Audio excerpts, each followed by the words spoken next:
Hi అండి, ఎలా ఉన్నారు అందరూ? Welcome back to Lalitha's kitchen. ఈరోజు మన వీడియో స్పెషల్ వచ్చేసి మటన్ కీమా బిర్యానీ ఎలా చేయాలో నా స్టైల్లో చూపిస్తాను. చాలా సింపుల్ అండ్ టేస్టీగా అయిపోతుంది. సేమ్ హోటల్లో తిన్నట్టే ఉంటుంది. చాలా టేస్టీగా ఉంటుంది. మీరు కూడా ట్రై చేసేయండి. ఎలా చేయాలో చూసేద్దాం, వచ్చేసేయండి. ముందుగా ఒక గిన్నె తీసుకోండి. ఇప్పుడు ఈ గిన్నెలోకి 1 గ్లాస్ వరకు బాస్మతి రైస్ తీసుకోండి. నేను ఇక్కడ ఈ గ్లాస్ తోటి 1 గ్లాస్ వరకు బాస్మతి రైస్ తీసుకున్నా. ఇందులో కొంచెం వాటర్ యాడ్ చేసుకుని ఒక్కసారి 2-3 సార్లు వాష్ చేసుకోండి. ఇది వాష్ చేసుకున్న తర్వాత ఇందులో కొంచెం మంచినీళ్ళు వేసి ఒక 1 అవర్ ముందు నానబెట్టి పక్కన పెట్టేసుకోండి.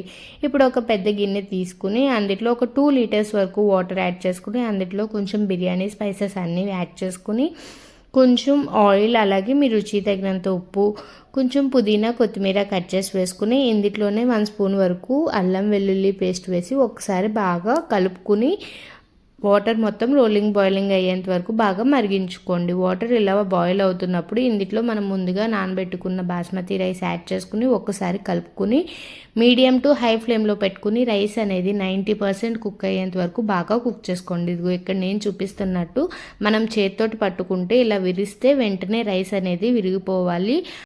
ఇప్పుడు ఒక స్ట్రైనర్ తీసుకుని మనం వాటర్ ఏం లేకుండా రైస్ మొత్తాన్ని ఒక స్ట్రైనర్తో పాటు ఒక గిన్నెలోకి ట్రాన్స్ఫర్ చేసేసుకోవాలి. ఎక్సెస్ వాటర్ ఏమైనా ఉంటే కింద పడేటట్టు ఒక గిన్నెలోకి ట్రాన్స్ఫర్ చేసుకుని పక్కన పెట్టేసుకోండి. రైస్ మొత్తం తీసుకుని ఇలా నేను చూపిస్తున్నట్టు ఎక్సెస్ వాటర్ మొత్తం కింద గిన్నెలోకి వెళ్ళిపోయేటట్టు రైస్ మొత్తాన్ని ఇలా తీసుకుని పక్కన పెట్టేసుకోండి. ఇప్పుడు కీమా కర్రీ ఎలా చేయాలో చూపిస్తాం. ముందుగా ఒక కుక్కర్లోకి శుభ్రం చేసుకున్న కీమా యాడ్ చేసుకుని ఇందులో టీ గ్లాస్ అంత వాటర్ యాడ్ చేసుకుని ఇందులోనే కొంచెం పసుపు, ఆయిల్ కూడా యాడ్ చేసుకుని ఒక్కసారి కలుపుకొని కుక్కర్ విజిల్ పెట్టేసి మీడియం ఫ్లేమ్లో 3 to 4 విజిల్స్ వచ్చేంత వరకు బాగా కుక్ చేసుకోండి. కుక్కర్లో నుంచి ప్రెషర్ మొత్తం పోయిన తర్వాత కుక్కర్ ఓపెన్ చేసి పక్కన పెట్టుకోండి.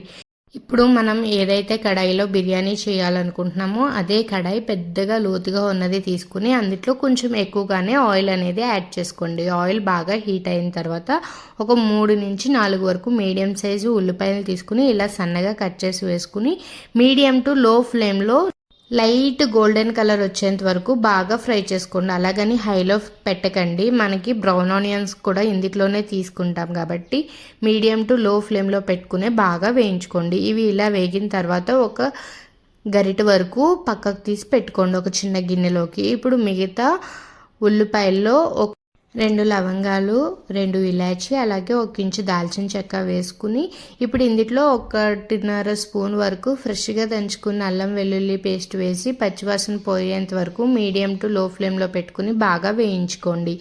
అల్లం వెల్లుల్లి పేస్ట్ మంచిగా వేగిన తర్వాత ఒక పెద్దది టొమాటో తీసుకుని ఇలా మెత్తగా ప్యూరీలా చేసుకుని ఇందులోనే కొంచెం పుదీనా కొత్తిమీర కూడా వేసుకుని కొంచెం పసుపు వేసి టొమాటోలో నుంచి పచ్చివాసన పోయి ఆయిల్ సెపరేట్ అయ్యేంత వరకు ఒకసారి బాగా కలుపుకుని మూత పెట్టి మగ్గించుకోండి. టొమాటోలో నుంచి ఇలా ఆయిల్ సెపరేట్ అయిన తర్వాత ఇందులో మనం కుక్ చేసి పెట్టుకున్న కీమా కూడా వాటర్తో సహా యాడ్ చేసుకుని మీ కారానికి తగినట్టు పచ్చిమిర్చి, అలాగే 1.5 స్పూన్ వరకు కారం, కొంచెం ధనియాల పొడి, మీ రుచి తగినంత ఉప్పు, కొంచెం జీలకర్ర పొడి, మీ దగ్గర ఉంటే మీట్ మసాలా లేదంటే కీమా మసాలా ఉంటుంది అది కూడా యాడ్ చేసుకుని, లేకపోతే కొంచెం గరం మసాలా యాడ్ చేసుకుని ఒకసారి మిక్స్ చేసుకుని మూత పెట్టేసి మరో 5 to 10 మినిట్స్ పాటు బాగా కుక్ చేసుకోండి. మసాలా అనేది కీమాకి పట్టేంత వరకు ఇలా మసాలా మొత్తం కీమాకి పట్టి ఆయిల్ సెపరేట్ అయిన తర్వాత ఇందులో మనం ముందుగా కుక్ చేసి పెట్టుకున్న బాస్మతి రైస్ అనేది యాడ్ చేసుకుని ఒక గరిటె తీసుకుని ఇలా పూర్తిగా స్ప్రెడ్ చేసుకోండి. మీరు కావాలనుకుంటే దీన్ని లేయర్స్ లాగా కూడా చేసుకోవచ్చు, నేనైతే నార్మల్గా చూపిస్తున్నాను. రైస్ మొత్తాన్ని ఇలా స్ప్రెడ్ చేసుకున్న తర్వాత పైన కొంచెం పుదీనా కొత్తిమీర, అలాగే కొంచెం గరం మసాలా ఇలా చేతితోటి మొత్తం అంతా కలిసేటట్టు యాడ్ చేసుకుని ఇందులోనే ఒక 1/2 గ్లాస్ వరకు వాటర్ అనేది మనం రైస్ కుక్ చేసుకున్నాం కదా వాటర్ యాడ్ చేసుకుని 1.5 స్పూన్ వరకు నెయ్యి యాడ్ చేసుకుని ఇందులోనే మనం ముందుగా వేయించి పక్కకు పెట్టుకున్న బ్రౌన్ ఆనియన్స్ కూడా యాడ్ చేసుకుని దీని మీద మీ దగ్గర ఉంటే సిల్వర్ కాయిల్ కానీ లేకపోతే చపాతీ పిండి ముద్ద కానీ యాడ్ చేసుకుని మూత పెట్టేసి ఒక 15 మినిట్స్ పాటు సిమ్లోనే వదిలేసేయండి. 15 మినిట్స్ తర్వాత ఓపెన్ చేసి చూస్తే మన మటన్ కీమా బిర్యానీ అనేది రెడీ అయిపోతుంది. చాలా యమ్మీగా ఉంటుంది. మీరు మొత్తం ఒకేసారి కలపకుండా ఒక సైడ్ నుంచి చూడండి రైస్ అనేది ఎంత పొడి పొడిలాడుతూ వచ్చిందో చూసారా. చాలా టేస్టీగా ఉంటుంది. మీరు కూడా ట్రై చేసేయండి. అంతే ఈ video. Bye. Thank you for watching. Please do like, share and subscribe.